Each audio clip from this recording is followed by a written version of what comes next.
ऐसा है एक एक सीट कर जीतेंगे, 170 सीट तक जाएंगे, तब परिवर्तन होगा, ठीक है ना। बंगाल में बीजेपी की सरकार बन रही है, यही कह रहे हैं एग्जिट पोल। लेकिन जिस पार्टी का दूसरा सबसे बड़ा प्रचारक खुद मान रहा था कि हम सिर्फ 170 सीटों तक जाएंगे, वो बीजेपी 200 से ऊपर कैसे पहुंच गई एग्जिट पोल में। और देश की सबसे भरोसेमंद एग्जिट पोल एजेंसी ने अपने नतीजे जारी करने से ही मना क्यों कर दिया। पूरी बात जाननी है तो वीडियो को पूरा देखिए, क्योंकि जो सच आज हम दिखाने वाले हैं वो किसी और चैनल ने नहीं दिखाया है। नमस्कार, मैं हूं सुशील गिरीश और आप देख रहे हैं 7 टीवी भारत का हिडन ट्रूथ, वो सच जो बाकी चैनल छुपाते हैं। आज हम बात करेंगे उस सबसे बड़े सवाल की जो पश्चिम बंगाल के चुनावी नतीजों से पहले पूरे देश के दिमाग में घूम रहा है। एग्जिट पोल कह रहे हैं बंगाल में बीजेपी की सरकार, लेकिन क्या सच में? जरा एक पल के लिए रुकिए, अपनी कॉमन सेंस लगाइए, सामान्य बुद्धि से सोचिए। बीजेपी का दूसरा सबसे बड़ा प्रचारक खुद अपने मुंह से कह चुका है, एक एक सीट करके जीतेंगे, 170 सीट तक जाएंगे, तब परिवर्तन होगा। 170 सीट, यही लक्ष्य था उनका। और एग्जिट पोल क्या कह रहे हैं? कोई 175 दे रहा है, कोई 208 दे रहा है, एक एजेंसी ने तो 171 सीटें बीजेपी को दे दी। तो जब बीजेपी का प्रचारक खुद कह रहा था कि 170 तक जाना है, तो एग्जिट पोल उन्हें 200 से ऊपर कैसे ले जा रही है? ये सवाल छोटा नहीं है और इसका जवाब आज हम ढूंढने की कोशिश करते हैं। देखिए, आज देश में 5 राज्यों के चुनाव हैं। असम, तमिलनाडु, केरल, पुडुचेरी और पश्चिम बंगाल, सभी जगह चुनाव हो रहे हैं। असम में बीजेपी को जीतता हुआ दिखाया गया है, ठीक है, चलो मान लेते हैं। तमिलनाडु में डीएमके के वापसी दिखाई गई है, ठीक है। केरल में 10 साल बाद यूडीएफ सरकार बनने का अनुमान दिखाया गया है, वो भी ठीक है। लेकिन सबसे बड़ा झोल है पश्चिम बंगाल के एग्जिट पोल में। अब आपको कुछ नंबर सुनाता हूँ, ध्यान से सुनिए। 6 एजेंसियों का औसत देखे तो बीजेपी 154 सीटें और टीएमसी को 131 सीटें, मतलब बंगाल में बीजेपी को स्पष्ट बहुमत। 7 एजेंसियों का औसत देखे तो बीजेपी 145 और टीएमसी 142, यानी कोई भी स्पष्ट बहुमत में नहीं। अब अलग अलग एजेंसियों के आंकड़े को देखते हैं। मैट्रिक्स ने बीजेपी को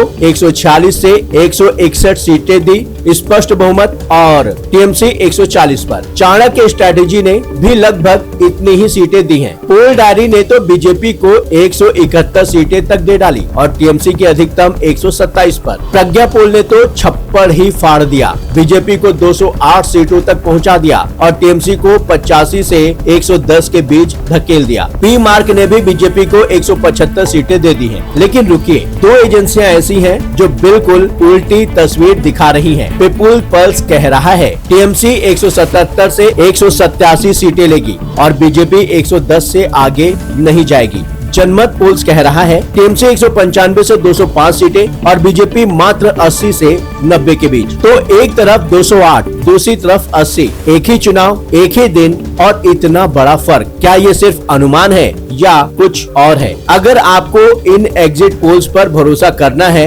या नहीं करना है, ये आप देखिए, लेकिन इसका जवाब इतिहास में छुपा है। पश्चिम बंगाल में एग्जिट पोल का रिकॉर्ड क्या रहा है, चलिए ध्यान देते हैं। 2016 के विधानसभा चुनाव को देखते हैं। एग्जिट पोल ने टीएमसी को 190 से 210 सीटें दी थी। नतीजा टीएमसी लेकर आई 211 सीटें। ठीक है, इस बार एग्जिट पोल लगभग सही रहा, लेकिन अगली बार यानी कि 2021 के विधानसभा चुनाव याद कीजिए, कोविड का समय था। नरेंद्र मोदी अपनी लोकप्रियता के शिखर पर थे। एक के बाद एक रैलियां, पूरा देश बंगाल को देख रहा था और लगभग सभी एग्जिट पोल ने क्या कहा? बीजेपी की सरकार, दोनों पार्टियों को 130 से 140 सीटें दिखाई गई। लेकिन जब 2 मई को नतीजा आता है, बीजेपी सीधे 77 सीटों पर अटक गई और टीएमसी ने ऐतिहासिक जीत दर्ज करते हुए 213 सीट हासिल कर ली। एजेंसियां तो लिख रही थी बीजेपी की सरकार, टीएमसी को कितनी सीटें मिलेंगी इसका अनुमान जैसा कोई शब्द ही नहीं था, सीधे सरकार बनवा दी। तो सवाल ये है, क्या इस बार भी वही खेल हो रहा है? देखिए, अगर आपको लग रहा है कि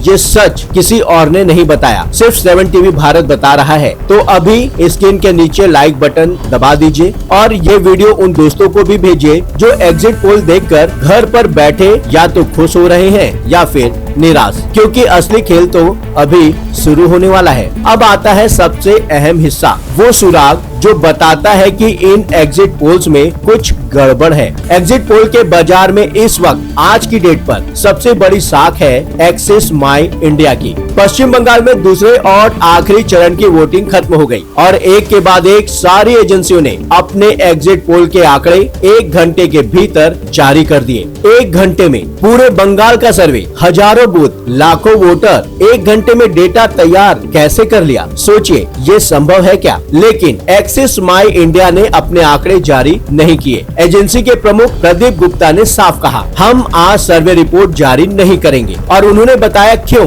उनकी टीम ने जिन लोगों से बात की उनमें से केवल 22% लोगों ने ही जवाब दिया, मतलब 78% लोगों ने जवाब ही नहीं दिया। प्रदीप गुप्ता ने कहा कि जब तक सैंपल साइज कम से कम 60% तक नहीं पहुंचता, इस रिपोर्ट को जारी करने का कोई मतलब नहीं है। उस पर भरोसा करना मुश्किल होगा। इसीलिए उनकी टीम 30 अप्रैल को एक बार फिर लोगों के बीच में जाएगी और तब बंगाल का सही अनुमान जारी होगा। अब सोचिए, क्या ये हो सकता है कि बंगाल के लोगों ने सिर्फ और सिर्फ एक्सिस माई इंडिया को जवाब नहीं दिया और बाकी सभी एजेंसियों के सामने दिल खोलकर अपनी बात रख दी? नहीं, बिल्कुल भी नहीं। बंगाल के लोगों ने किसी को भी खुलकर जवाब नहीं दिया होगा। फर्क सिर्फ इतना है, एक्सिस माई इंडिया में ईमानदारी थी यह स्वीकार करने की, बाकी एजेंसियां उन्होंने अधूरे और कमजोर डेटा पर भरोसा दिखाने वाले आंकड़े परोस दिए। अब एक और बात बता देते हैं आपको, जो इन एग्जिट पोल्स की कमजोरी को पूरी तरह से उजागर करती है। ज्यादातर एजेंसियों ने बीजेपी और टीएमसी के वोट प्रतिशत में केवल 2% का अंतर दिखाया है, यानी 40 और 42,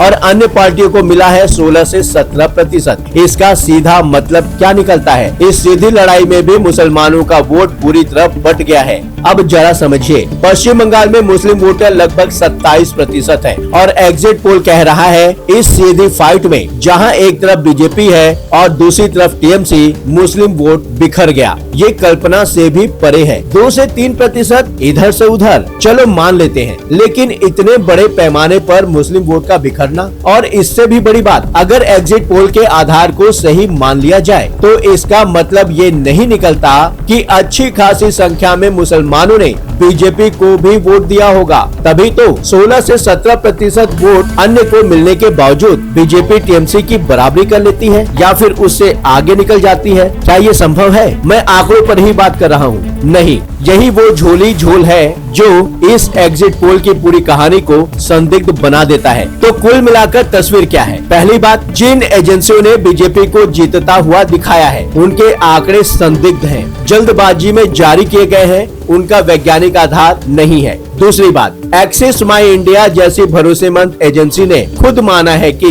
78% लोगों ने जवाब ही नहीं दिया, यानी बंगाल के लोग खुलकर बोल नहीं रहे। तीसरी बात, 2021 में जब नरेंद्र मोदी अपनी लोकप्रियता के शिखर पर थे तब भी एग्जिट पोल गलत साबित हुआ। बीजेपी 77 सीट पर अटक गई, टीएमसी 213 लेकर आई। चौथी बात, मुस्लिम वोट के बिखराव की कहानी जमीन पर असंभव लगती है। और पांचवी बात, बीजेपी का दूसरा सबसे बड़ा प्रचारक खुद 170 सीट को अपना लक्ष्य बता रहा था। इन पांचों बातों को जोड़कर देखें तो आप खुद बताइए, क्या एग्जिट पोल पर भरोसा करना सही है? 7 टीवी भारत साफ कहता है, बंगाल में टीएमसी को हराने में बीजेपी कम से कम इस बार नाकाम होती नजर आ रही है। हाँ, बीजेपी की सीटें बढ़ेंगी, इसमें कोई शक नहीं है, लेकिन एग्जिट पोल का यह अनुमान है कि वो सरकार बनाने की स्थिति में पहुंच जाएगी, ये बेहद ऊट पटांग ख्याल है। बीजेपी चाहे कितने भी हवाई किले बना ले, लेकिन जमीन पर उसकी स्थिति उतनी उम्मीद जगाने वाली नहीं है। अगर आप मानते हैं कि ये सच जानना हर भारतीय का हक है तो अभी इस वीडियो को शेयर कर दीजिए, अपने उन दोस्तों तक पहुंचा दीजिए जो एग्जिट पोल देखकर भ्रम में है। 7 टीवी भारत को अभी सब्सक्राइब कीजिए और घंटी दबाइए ताकि हर सच सबसे पहले आप तक पहुंचे। 4 मई को जब नतीजे आएंगे तब एग्जिट पोल के इन आंकड़ों की पूरी हकीकत सामने आएगी और तब वो एजेंसियां जिन्होंने जल्दबाजी में, दबाव में, बिना वैज्ञानिक आधार के बीजेपी को जिताने वाले आंकड़े परोसे, उनकी साख का क्या होगा? इतिहास गवाह है, 2021 में भी यही हुआ था। और याद रखिए, एग्जिट पोल राय बताते हैं, हकीकत नहीं। हकीकत तो उस बूथ के अंदर होती है जहां एक आम इंसान अकेले खड़ा होकर अपना मत देता है। किसी कैमरे से नहीं नहीं डरते हुए, किसी दबाव में नहीं आते हुए। बंगाल के लोगों ने 2016 में भी यही किया, 2021 में भी यही किया। 4 मई को देखेंगे क्या 2026 में भी वही दोहराया जाएगा। हम होंगे आपके साथ हर सच के साथ। मैं हूं सुशील गिरीश और ये था 7 टीवी भारत का हिडन ट्रूथ, क्योंकि जब सच छुपाया जाता है तब हम बोलते हैं।